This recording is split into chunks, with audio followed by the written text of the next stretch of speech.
When you think about autism, you likely consider the challenges that people face. You might not realize that many people with autism are also geniuses. They excel in certain areas, from mathematics and technology to music. Even with a lot of challenges, numerous autistic children and adults demonstrate nearly superhuman abilities in specific areas, and one of them is Max Park.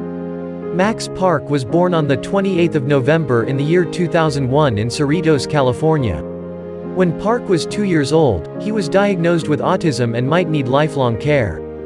Park was 10 years old when he started going to Rubik's Cube competitions regularly.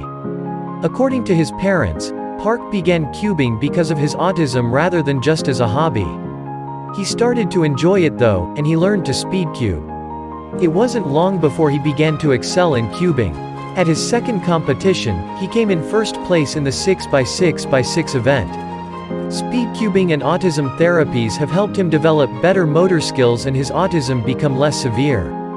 Talking about his cubing success, Max Park has competed in over 113 competitions and holds the world record for 3x3, 4x4, 5x5, 6x6, 7x7, and solving the Rubik's Cube one-handed.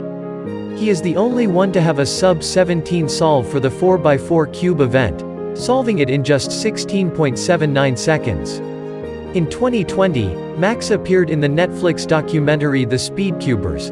The documentary's main focus is the rivalry and friendship between two of the fastest speedcubers in the world, Max Park and Felix Zemdegs. Let's take a look at one of his unofficial solve in under 4 seconds. Oh my god!